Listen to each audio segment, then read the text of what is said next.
And Rick Astley joins us now. It's so good to have you on the show, back on the sofa. Nice to be on the couch. Oh, how does it make you feel watching that? I mean, that's 36 years ago. Yeah, I sweat a little, if I'm honest. I do, because it's like looking at school photographs or something, or you know what I mean? Still looking good, though. Well, you're a lovely woman. You've still got it. You're a lovely woman. Lovely woman. How old were you then? What was the...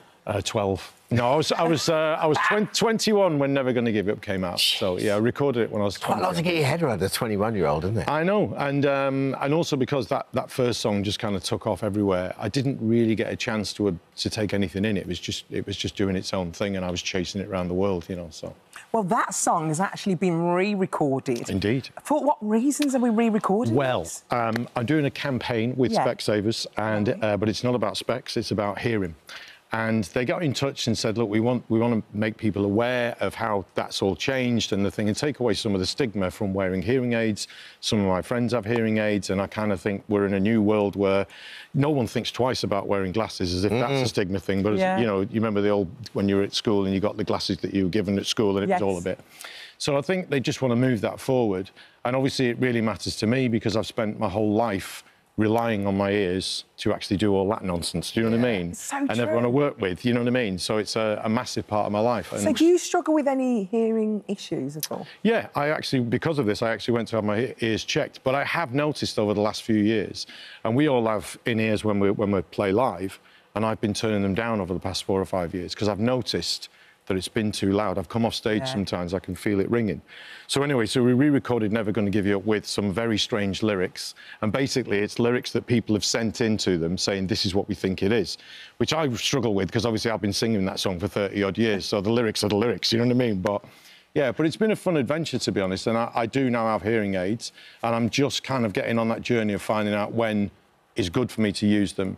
It's usually in social situations where I'm not hearing a conversation at the other end of the dinner table. Register kind of thing sometimes, doesn't it? Yeah. And I'm sure it's been affected partly by my age, I'm 57, but also I think because I have been around a lot of loud music, you know, so. And I guess the in-ears now probably weren't, back in the day, they weren't the same quality, were they? I mean, no, they're pretty amazing. They're smaller as well. They're tiny. I mean, they're literally tiny. But also, I think the quality of them is unbelievable. The technology in them is unbelievable. A really good friend of mine who used to be an engineer and producer actually works at a hearing aid company, and he designs the systems for them and everything. So I've been talking to him for some years as well. So yeah, it's kind of it's going to be interesting because the more I've started to use them, you know, going to social things more than anything. I haven't started using them for anything to do with work because obviously I have to put something in my ears to work almost, you know. But they're unbelievable. My father-in-law in Norway, he's just changed away, like he's 91. He answers his phone with them. It's just like, yeah. They're incredible. Yeah, no, it's a totally different world, I think, and I think that's, again, from an awareness point of view, we've done something fun with the Never Gonna Give You Up thing, but it is a serious thing for a lot of people, you know, and I think there's a stigma to not wanting to go and get checked, and people leave it for years before they actually do. That they can do something about it. I know loads of people who don't want to wear them because of the stigma of it. Let's have a look at the re-recorded version. I'm gonna give you up, then I'm gonna let you down, then I'm gonna run around with dessert spoons. I've broken mittens while I'm thinking of you wouldn't get this from any other guy. We've known each other for so long. Your aunt's been naked, but Brilliant. That's my favourite one, that, to be honest. We're missing the trick. I'll just watch half an hour of that. Me too. We could do it with all your songs. Peter Kay used to do it when I went out and opened up for Peter some years ago, and he used to do the thing. It's hilarious, man. It's just so funny. Listen, we have to talk Glastonbury because you were. I mean, you literally, you own Glastonbury. It was just like... Thank you. You're the act that stole Glastonbury. You were so good. Thank you. I had a great time. It was absolutely amazing. It couldn't have gone any better. I think sometimes you get luck on your side and just everything works out. We had a terrifying moment just before I went on where my in-ear pack wouldn't work. And like 4 minutes before, I'm thinking, OK, this is, you know... And also, we went out at 11:30 to look at the audience, and there wasn't one.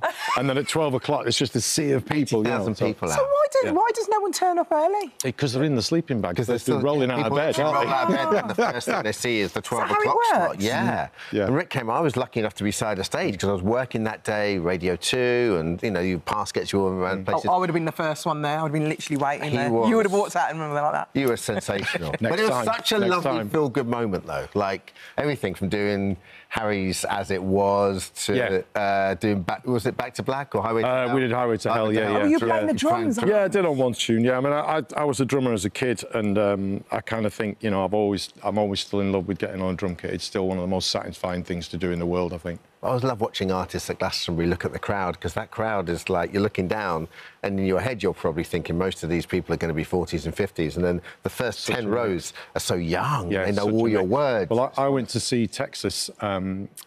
Basically, I got schooled by Charlene because she just ran the thing, and it was amazing. And I was watching it going, I was literally taking notes about how to do Glastonbury. Really? Yeah. That's amazing. Because I've never done it before. What makes you more nervous, live performances like that, or writing new music?